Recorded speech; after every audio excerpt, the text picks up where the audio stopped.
Part 3, Tales from the Metal Desk. I think this is going to end it.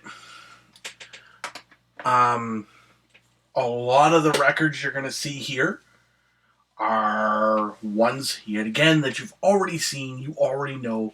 Either you own yourself, or you don't need me to waffle on like some babbling idiot.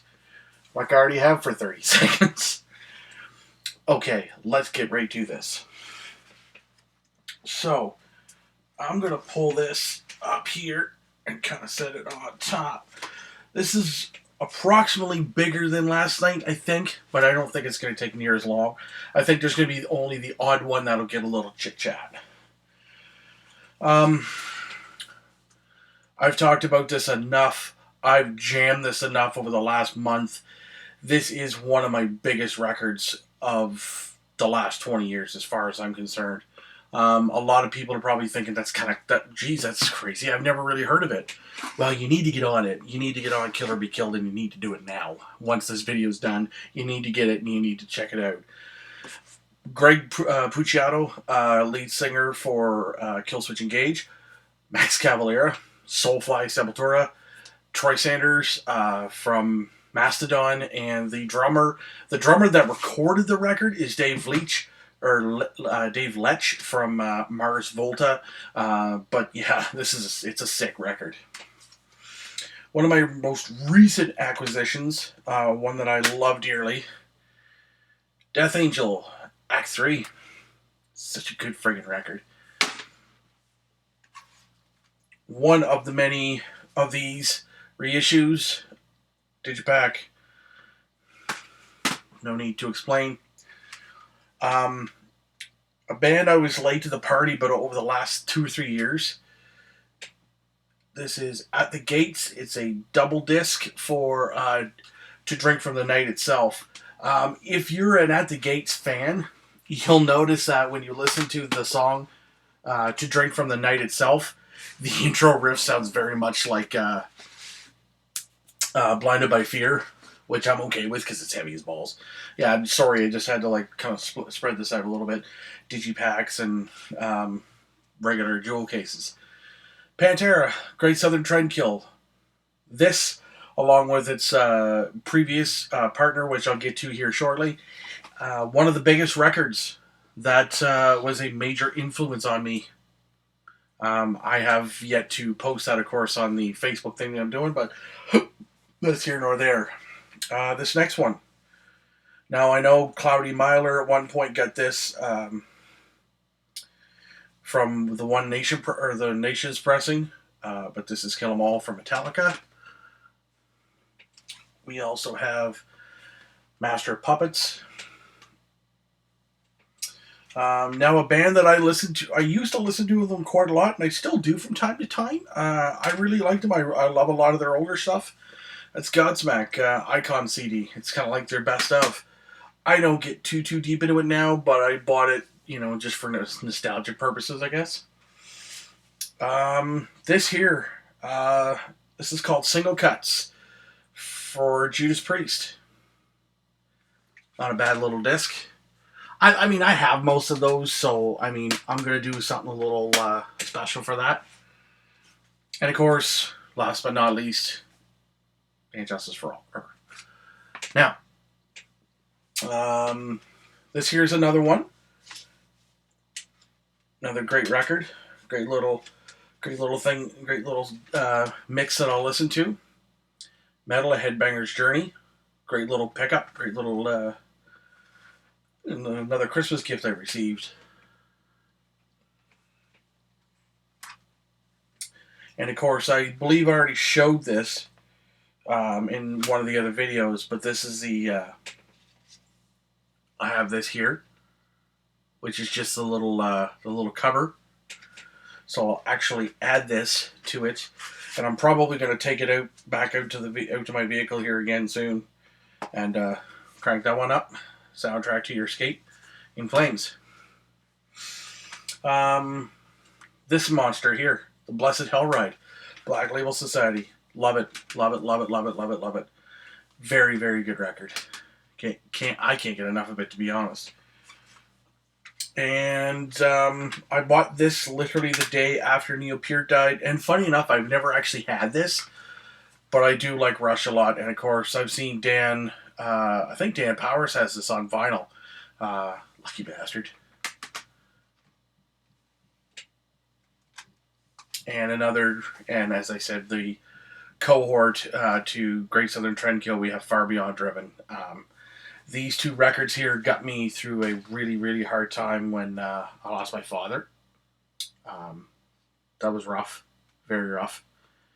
And yeah, so that's that.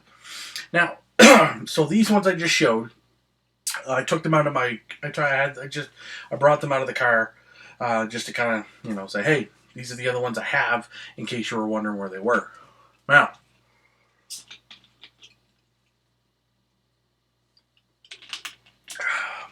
so these are the other ones that have been just kind of sitting, kicking around. Newstead, from his other band that he did, and yes, that is Jason's signature. I believe, yeah, just Jason. And of course, on the back you have Jesse Farnsworth, Jason himself, and Jesus Mendez. This was before they picked up Mike Mushok from Stained. The main reason why I even got this was I was following Jason online, and I saw the Soldier Head track, and I still love Soldier Head. It's amazing. But he said like the first 1,100 or so will be signed, and I'm like, or first 1,000 or so was going to be signed, and I instantly jumped on it to get the autograph version. That'll never leave me ever. Okay, moving on here. We've got Sepultura, and that is Beneath the Remains. I know a lot of you guys already know all this stuff, so that's why, like I say, I'm going to try to not drag it on and on and on. Here's another split. This has got Creator, Terrible Uncertainty, which is 1987, and Candlemass, Tales of Creation. So, brutal thrash. And this is a burn copy from my buddy Andy, and Candlemass. So, brutal thrash and freaking doom. But hey, whatever. It's all good. Next up, one of my all-time favorite Iron Maiden records. One of. That's Caught Somewhere in Time. Beauty of a record. Just a beauty of a record. I absolutely love it. Machine Head. One of the other records I have. This is The Burning Red. The track on here that got me into these guys was From This Day. Now, I know this is what you could call their... how do I put this? You could kind of call this their nu metal record. Or the hip-hop era of the band. But that's okay, because I still loved it. It was a great record. I'm not gonna lie. Here's the other big Maiden record that I fell in love with as a young cat. And that's Number of the Beast. With the gray cover, not the blue cover. I've been trying to find the blue cover for a half decent price. I don't really feel like going on eBay and paying $1,000 for that. That's ridiculous. Why? This one the missus bought. I had a copy of it somewhere, but she bought Pantera Cowboys from Hell. This one here is a doozy. Doozy. I absolutely love this. And I fell in love with these guys when I was playing bass only for a band that called Devil's Last Wish. And it sucks that it didn't go anywhere, because we easily could have had gig after gig after gig after gig after gig. But such is life, and that's the unfortunate part of it. Crowbar, Life's Blood for the Downtrodden. The song that got me on here was Coming Down. I heard that actually through a very good friend of mine, him and his brother, the Ben Hovey and Ken Steves, who are not a part of this at all, but they're good friends of mine, and of course Fall Back to Zero. got me into these guys big time. Okay, and so I'm going to save. So there's these 2 records here that I'm going to save basically for the end. But I'm going to kind of skip to the other stack here. Pantera, Reinventing the Steel. You guys all know this again. Great records, in my personal opinion. This one here, the best of Pantera, Far Beyond the Great Southern Cowboys Vulgar Hits. I don't actually have the other cover. I might have, but I don't. Oh no, that's right. It's on the floor and it's kind of mangled. So that's that. Now, a record I know that a lot of people like and a lot of people don't like, and I'm not quite sure why. I think the reason why I really enjoy this, because for the most part, a good half of this record is really friggin' good, but a lot of people don't like it because there's too much synth in it. I like it because of the fact of this is kind of when Zach was doing the whole Pride and Glory and then kind of moving into the Black Label stuff. Because it was down tuned, and of course this has Geezer on it, and that is Osmosis, Ozzy Osbourne. I mean, it was 2002, so no, well, it was 95, 96, but this is like a remastered version. Yeah, so that's that. Now, I haven't seen this much in the VC. Correct me if I'm wrong. Okay, correct me if I'm wrong. Dehumanizer, Black Sabbath. I was stoked when I got this because one of my favorite Black Sabbath tunes was Ronnie. Is I. It's just got this big, chunky, beefy, heavy, upbeat riff. It'll just mangle the friggin' brain. Yeah, no, I absolutely love it. Absolutely just love it to death. It's just a super heavy record. Another Sabbath. So, now, and I want to kind of preface the rest of this because there's not really much left. There's like, including this I have in my hands, I've got 6, so 9 total, 9 CDs total. So yeah, we're not even touching the 30-minute mark. Yeah, I do talk quite a lot about thrash because thrash is some of my favorites. I don't necessarily have a lot of, like, I do have a fair amount of thrash records, but I have a lot of stuff that's copied versions. Testament's Formation and Damnation, I don't know where the hell that even went to.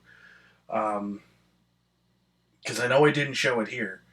But there's a lot of stuff that I'd love to have. Like, I would love to have Practice What You Preach, and I would love to have Souls of Black on either on CD or even vinyl would be nice. But I'm not even remotely looking for. I'm not even looking for it. I would just, if I see it for a good price, I'm going to pick it up. But I do have a lot of Black Sabbath here. I have a lot of Sabbath. I have a lot of some Motorhead, of course. I've got some Metallica, the vintage thrashy Metallica. Except it's the Black Album, but everybody has a copy of the Black Album. And I've got some heavier stuff. I've got some groove metal stuff. But I also have a lot of other stuff too, like Gojira. Like I've it's not that it's thrash or death metal, Swedish death metal. If I could get that stuff, I'm gonna do it. But hard rock is kind of like the lower end tier, except for AC/DC because AC/DC is extremely sentimental to me. Just because of the simple fact that they were like the first real rock and roll band that I really got into, to go from like, here to like right on up through, and they overtook my life for 90% of it, I would say. Okay, moving on. This would have to be my all-time favorite Black Sabbath record. Why? Just because of how friggin' doomy it is. People will argue about Black Sabbath and what they would classify as a doom record. I would say this is what I would call proto doom. Just because it's low tuned, it's heavy, and it's not really stoner. I mean, there was only one track on here that's stoner, and that's Sweet Leaf. But yeah, Black Sabbath, Master Reality. Funny enough, my friggin' father-in-law had this thing on vinyl. Yeah, I wish he still had the damn thing, because I would try to, like, I don't know. I'd like to sell kidney to get that damn thing.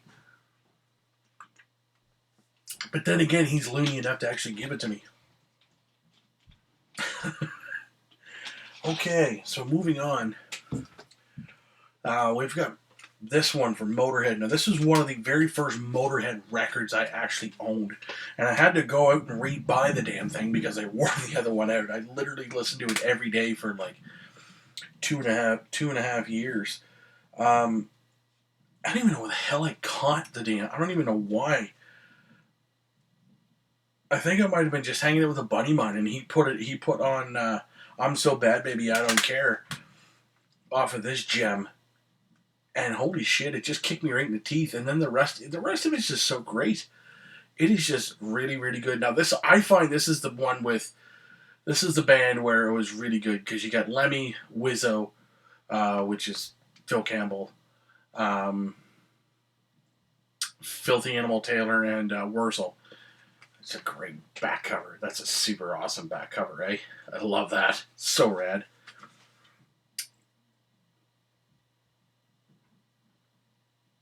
No. Bursted. Oh, no, never mind. Yeah. Cool. 1991. I was 10. But the thing is I caught on to this later, like way later on. Another slamming thrash record that is absolute brutal as fucking shit. And probably by far the best lineup of this band. Venter, Christian Geisler, Sammy Cernio, and Mila Petroza from Creator, Gods of Violence. This is such a sick, sick, sick record. Oh, so good. Yeah. Okay. Classic Motorhead, of course. This is just the Icon CD, so it's of course your Motorhead standards are on here, as it were. So yeah, from the vintage lineup. One of my favorite Ozzy Osbourne records. You got Bark at the Moon. My all-time favorite, actually. So this would be number 3. Number 1 would be Ultimate Sin, and number 2 would be No More Tears. Now, a few years ago, I would have said No More Tears and then Ultimate Sin, but Ultimate Sin, I don't know, Ultimate Sin's just a bit different for me in terms of, my love for Oz. But yeah, Bark at the Moon, fantastic record. Awesome. Awesome, awesome, awesome. Next, more Sepultura, early Sepultura. And a lot of people will say that you only have 2 Sepultura records. Yeah, well, yes, I only have Beneath Remains and this. Those are the years for me. I haven't listened to anything from Derek, except maybe 2 tracks. And I was just like, nope, not having none of it. Now, and yes, he's been in the band longer. They've made more records with him. But for me, it's Andreas Kisser. He's such a dick. And it really isn't anything to do with Derek. Andreas Kisser. He was just such a dick because of the whole record label thing with Max's wife. So this one here actually has bonus tracks. So normally this would go from Arise right up to Infected Voice, but this one has their cover of Orgasmatron, Desperate Cry, which is a Scott Burns mix, CIU, Criminals in Uniform, and intro to it. So this is a remastered version. The Sepultura remasters. Now, these last 3 are kind of 2 of them are sentimental to me. One of them not so much. But I'm going to talk about this one here. It's hard to even talk about these guys because they don't even exist anymore. I mean, I did that with Slayer. I have my Slayer moment.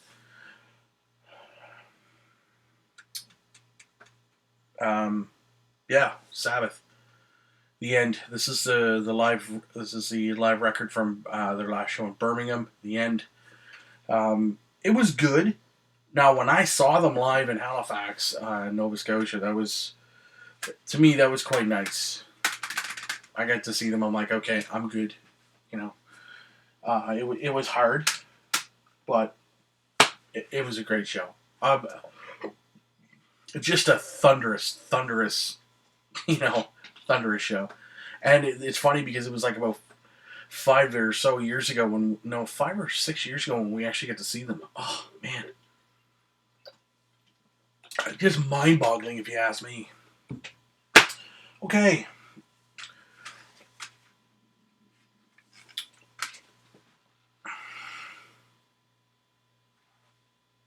Do I have to? No, I don't. No, I don't. Not at all. I don't even have to discuss that at all. And I don't have to discuss the last one. But if it wasn't for this, we wouldn't have all of what I've been talking about for the last couple days. We wouldn't have none of it. Now, we can all sit here, waffle on, and go, well, Led Zeppelin was the first, and Deep Purple was the first, and blah, blah, blah. And some guys like, well, it's in my textbooks. Well, that's nice. But I'm sorry. Hush from Deep Purple will never, ever, ever compare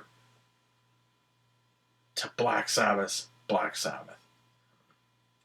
First record, the first song. Now, granted, you could easily go and say The Wizard is like a rock and roll song or a blues tune, because it pretty much is.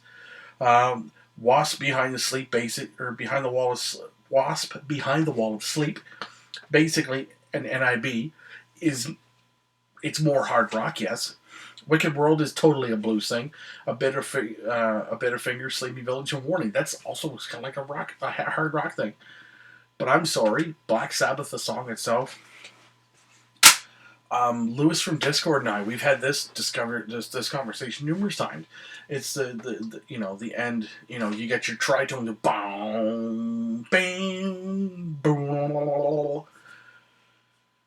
You know, just perfection, almost at its finest. You know what I mean? Like amazing stuff. And then once you get towards the end, you go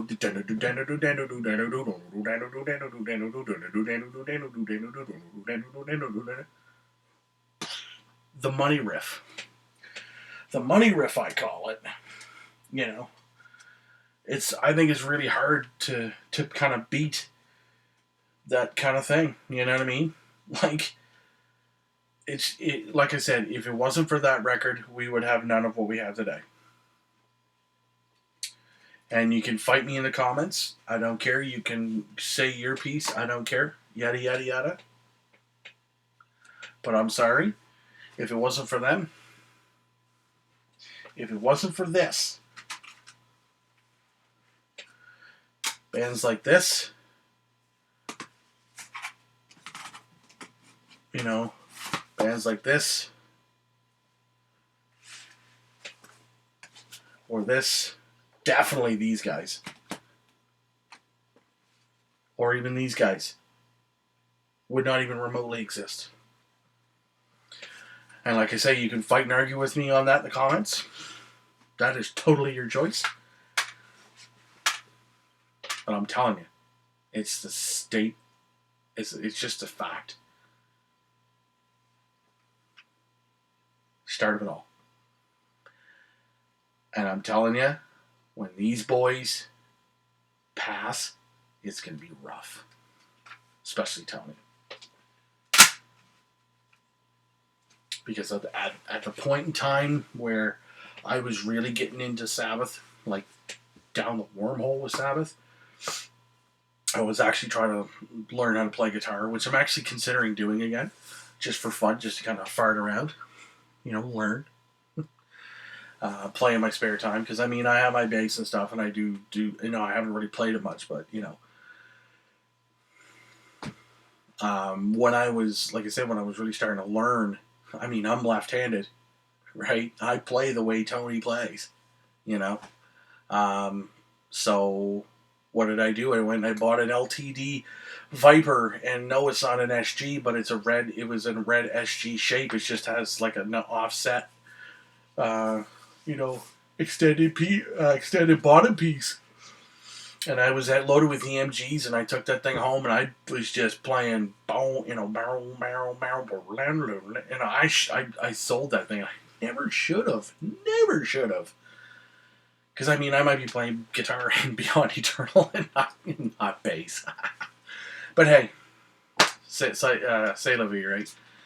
Anyways, guys, that's it. That's the collection. That is the collection, except for the AC/DC stuff, but. You know, do you really need to see that?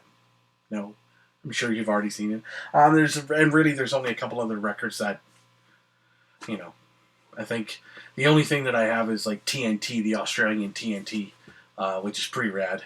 But yeah, that's pretty much it. You've already seen them, anyways.